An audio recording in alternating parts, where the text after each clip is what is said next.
Hello दोस्तों, good evening. मैं कृष्ण कुमार आप सभी का स्वागत करता हूं आपके अपने YouTube channel study for exam में।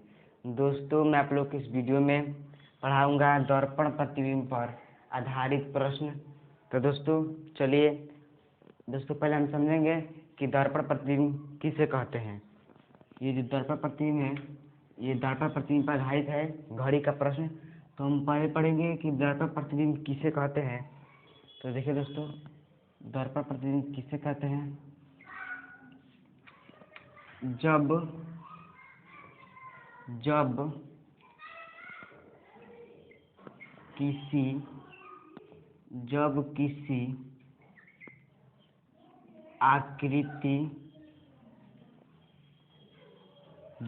किसी आकृति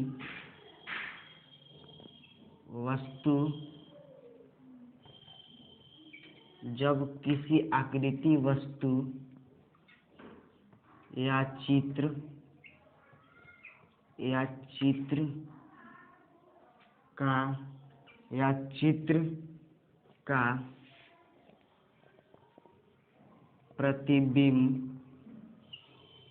चित्र का प्रतिबिंब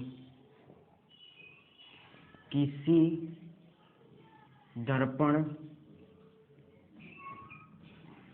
दर्पण में बनता है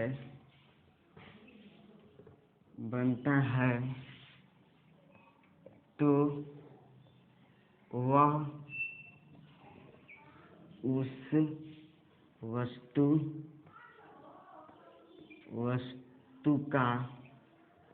उस वस्तु का दर्पण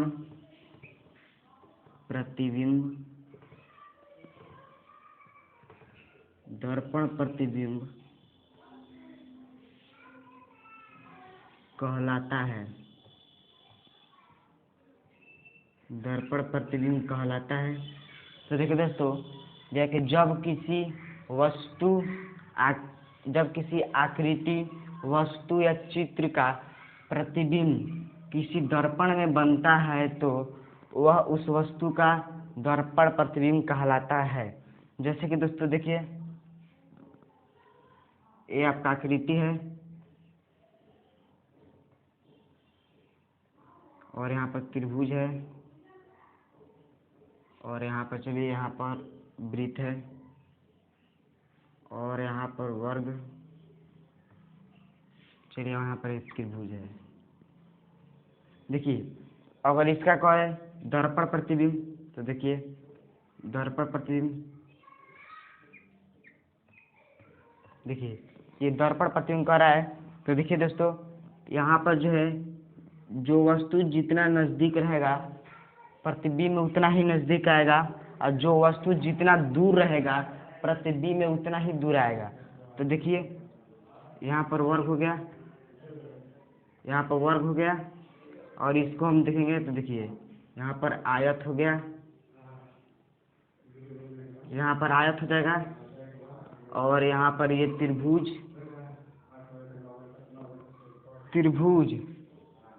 और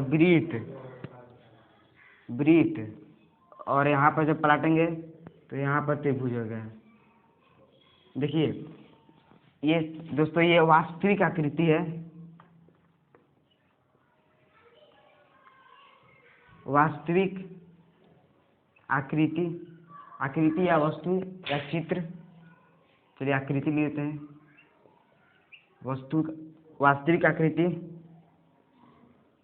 और ये जो है ये प्रतिबिंब है। तो दोस्तों हमें ये देखना है, देखिए जो ऊपर का ये आकृति है और ये नीचे की आकृति, प्रतिबिंब में इसका कोई स्थान परिवर्तन नहीं हुआ है। और जो ये देख रहे हैं आप, ये वर्ग और ये त्रिभुज, ये दर्पण में जो वस्तु जितना नजदीक रहता है दर्पण प्रतिबिंब में उतना ही नजदीक, और जो वस्तु दर्पण प्रतिबिंब जितना दूर रहता है, वास्तविक आकृति जितना दूर रहता है प्रतिबिंब में उतना ही दूर बनता है। तो पहले इस फिगर को देख लीजिए ध्यान से, आकृति को, इसके आगे हम देखेंगे। चलिए अब आगे देखते हैं, इसे मिटा देते हैं।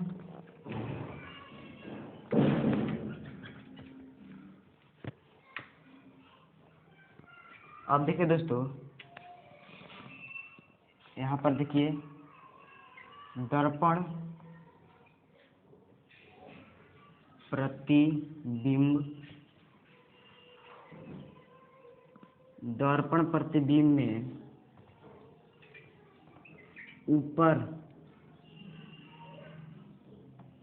ऊपर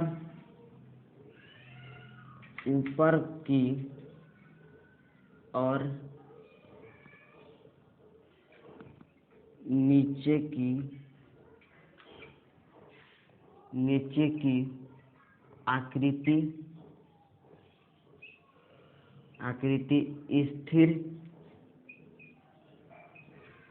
स्थिर रहता है।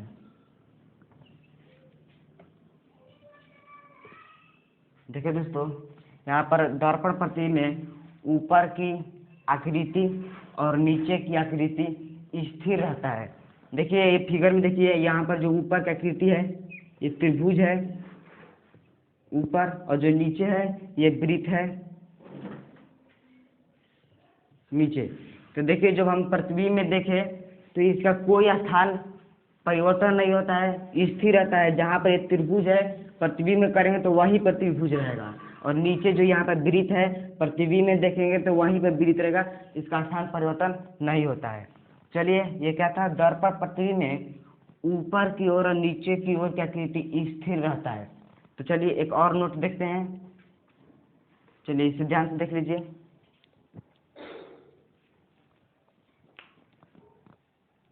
चलिए इसे मिटा देते हैं।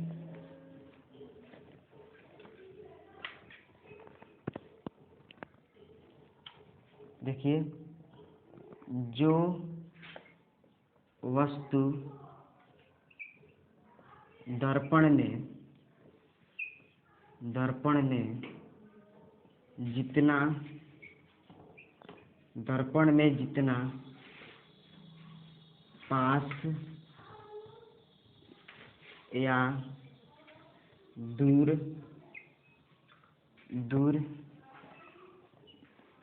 दिखाई देता है प्रतिबिंब में भी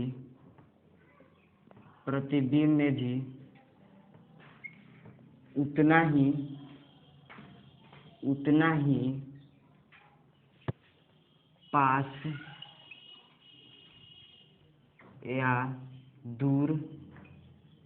पास या दूर दिखाई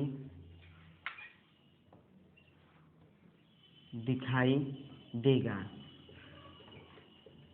देखिए दोस्तों, यहाँ पर देखिए इस फिगर को देखिए, यहाँ पर जो फिगर है ना, देखिए कह रहा है कि जो वस्तु दर्पण में जितना पास या दूर दिखाई देता है प्रतिबिंब में भी उतना ही पास या दूर दिखाई देगा। जैसे कि देखिए पास की जो आकृति है वर्ग है, अगर हम वर्ग को प्रतिबिंब में देखेंगे तो ये पास में है, तो प्रतिबिंब में भी पास में दिखाई देगी। और जो त्रिभुज है ये दूर है, तो प्रतिबिंब में भी यह दूर दिखाई देगी। तो वही कह रहा है कि जो वस्तु दर्पण में जितना पास या दूर दिखाई देता है प्रतिबिंब में भी उतना ही पास या दूर दिखाई देगा। तो देखिए यहाँ पर त्रिभुज जो है दूर है तो प्रतिबिंब में दूर दिखाई देगा, और जो वर्ग है ये दर्पण में नजदीक है तो प्रतिबिंब में दूर दिखाई देगा। ये वास्तविक आकृति थी और ये प्रतिबिंब। तो समझ में आ गया दोस्तों, आपको 3 पॉइंट बताए। चलिए अब आगे की ओर देखते हैं। अगर दोस्तों प्रश्न में दर्पण, देखिए प्रश्न में दर्पण स्थिति न दी हुई हो, अगर प्रश्न में दर्पण स्थिति नहीं दी हुई हो और आपसे पूछ देगा कि इसका दर्पण क्या होगा, तो दोस्तों हम हमेशा दाहिने ओर प्रतिबिंब समझकर उसको पलटते हैं। जैसे कि आपको नहीं दिया है, चलिए प्रश्न में नहीं भी देता है ये, तो देखिए आपको ये नहीं दिया है और कह रहा है इसका प्रतिबिंब बताइए। तो दोस्तों हम दाहिनी ओर पलटते हैं, ये हमारा दाहिना हाथ है तो हम इसके दाहिनी ओर पलट देते हैं अगर इसे हम दाहिनी ओर पलट देंगे तो जो वर्ग है यहाँ पर, फिर जो आयत है वो यहाँ पर, फिर ये जो ऊपर की आकृति और नीचे की आकृति, इसमें कोई परिवर्तन नहीं होगा। तो चलिए इसको पलट देंगे। अब ये त्रिभुज है, इसको दूर है तो दूर दिखाई देगा। अगर नहीं देगा, तब नहीं देगा कि दर्पण में इधर पलटना है या इधर पलटना है, नहीं देगा तो अब हम क्या करेंगे, दाहिनी ओर पलट देंगे। दाहिनी ओर प्रतिबिंब समझकर हम उसको पलट देंगे तो हमारा आंसर आ जाएगा। चलिए अब इसके आगे देखते हैं। चलिए इसके आगे एक प्रश्न देखते हैं।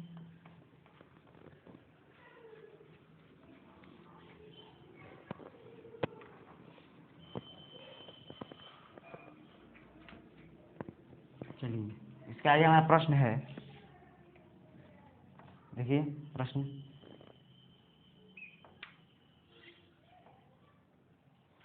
हमारा क्या है, यदि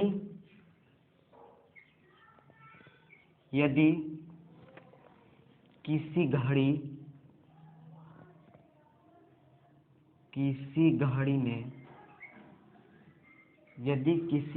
में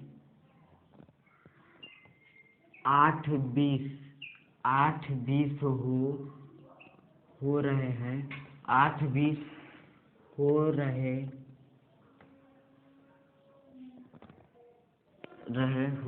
हैं तो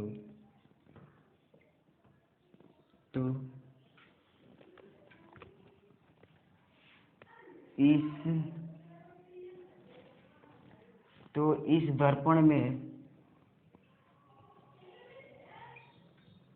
दर्पण में देखने पर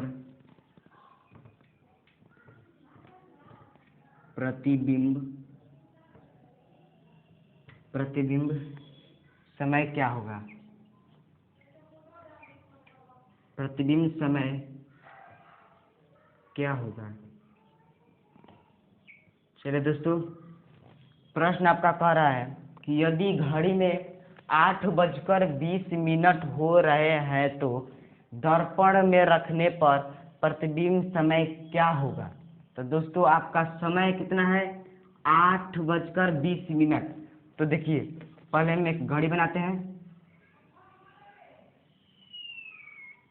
चलिए एक घड़ी, इसमें दर्शाएंगे हम 8:20। यहाँ पर 12, यहाँ पर 3 और यहाँ पर 6 और यहाँ पर 9। देखिए 1 हो गया, 2 3 4 5 6 7 8 9 और ये 10 हो गया।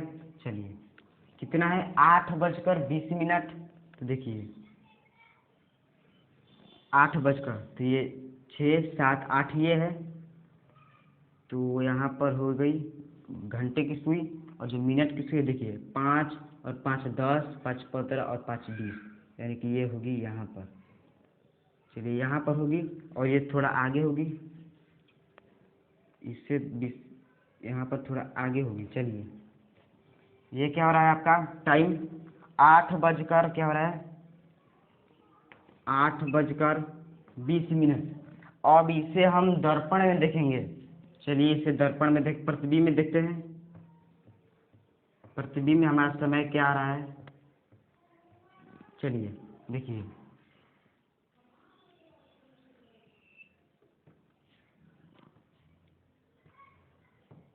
यहाँ पर 12 3 6 और 9, और यहाँ पर 1 2 3 4 5 6 7 8 9 10 हो गया।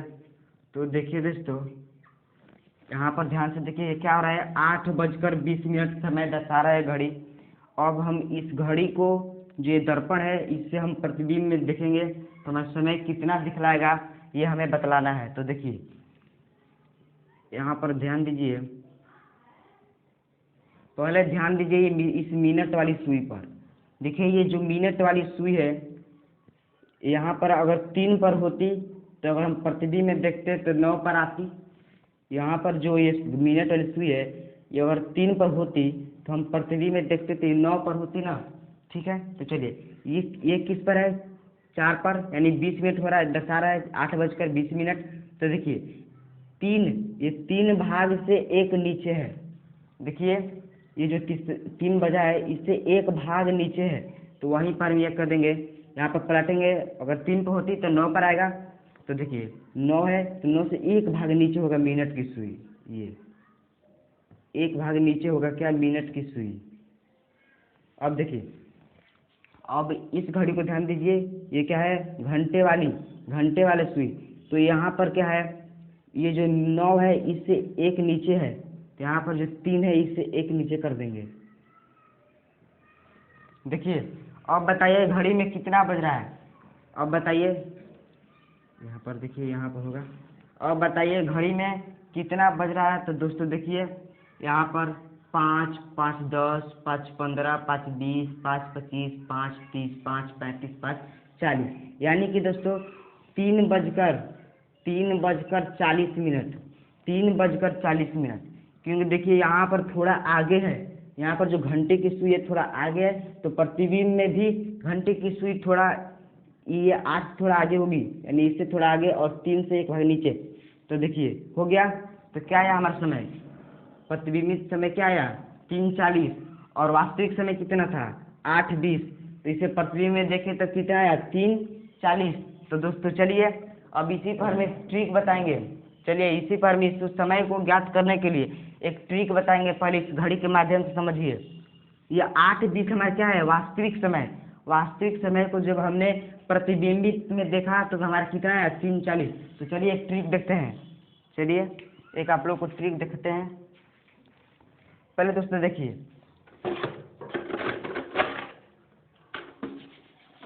पहले घड़ी के माध्यम से समझिए। देखिए दोस्तों यहाँ पर देखिए ये कितना है 12, टन से 12 हो रहा है। अगर ये कह दे 12 होगा तो प्रतिबिंबित समय 12 ही होगा। अगर ये कह दे 11 बजे, 11 बजे का प्रतिबिंबित समय कितना होगा, तो ये 1 होगा। देखिए 1 होगा, कैसे, देखिए ये प्रतिबिंब समय 1 होगा, और 11 जो है, 11 और 1 दोनों को हम जोड़ देंगे कितना आएगा 12। अब 10 का प्रतिबिंबित समय पूछेगा, 10 का प्रतिबिंबित समय, तो ये कितना होगा 2 होगा। 10 और 2 जोड़ देंगे कितना आएगा 12 आएगा। और 9 का प्रतिबिंबित समय पूछे तो 3 होगा, तो 9 और 3 12। और 8 का पूछे तो 4 होगा, 8 और 4 12 होगा। देखिए और 7 का पूछे तो 5 होगा, 7 का पूछेगा तो 5 होगा, और 7 और 5 12 होगा 12। और 6 का पूछे, देखिए 6 का पूछेगा प्रतिबिंबित समय। तो दोस्तों देखिए यहाँ पर जब 6 होगा, नहीं छोड़िए, चलिए इसे देखिए, चलिए अगर 6 होगा तो मिनट की सुई जानते हैं कि 12 पर होगा, और घंटे की सुई 6 पर। अगर इसे हम दर्पण प्रतिबिंब में देखेंगे तो कोई परिवर्तन नहीं होगा, 6 पर ही रह जाएगा, यानी 6, 6, 12 हो गया। तो चलिए एक ट्रिक हमारा क्या है उसे देखते हैं।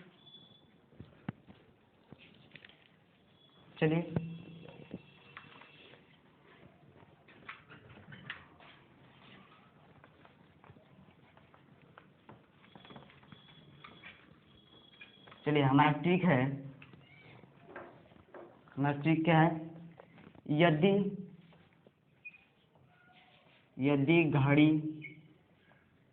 यदि घड़ी का वास्तविक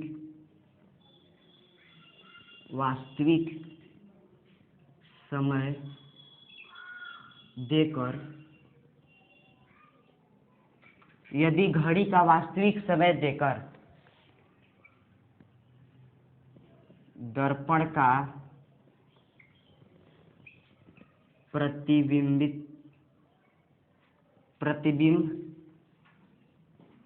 समय पूछे, यदि घड़ी का वास्तविक समय देकर दर्पण का प्रतिबिंबित समय पूछे, या प्रतिबिंब समय देकर वास्तविक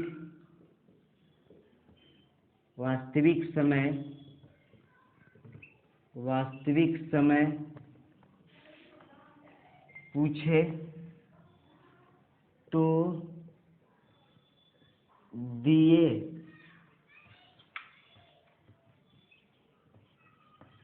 दिए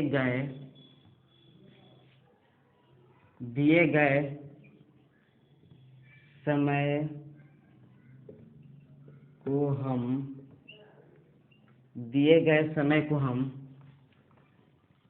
11:60 या 23:60 से घटा देते हैं।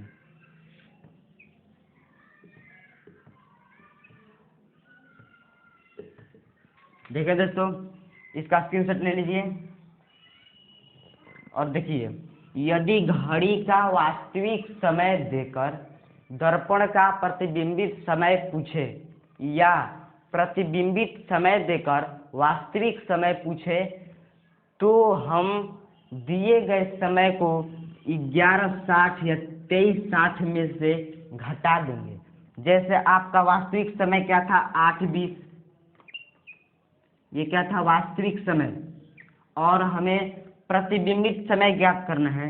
तो क्या करेंगे, 11:60 में से, देखिए 11:60 में से क्या है 8:20 घटा देंगे तो देखिए 0, 4 और यहाँ पर 3, यानी कि हमारे पहला उत्तर कितना आया था 3:40, और हमने ट्रिक से देखा तो कितना है 3:40, यानी कि 11:60 में से 8:20 घटा देंगे।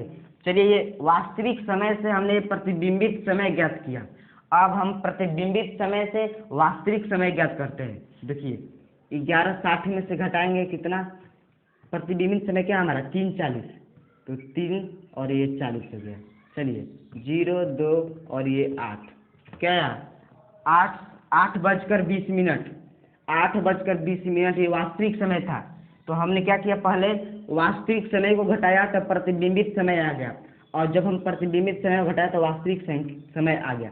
तो दोस्तों, ये था आपका ट्रिक। तो दोस्तों, अगर ये वीडियो आपको पसंद आए तो अपने दोस्तों के पास ज़्यादा से ज़्यादा शेयर कीजिए इस वीडियो को। अगर आप चैनल पर नए हैं तो चैनल को सब्सक्राइब कीजिए। Thank you so much.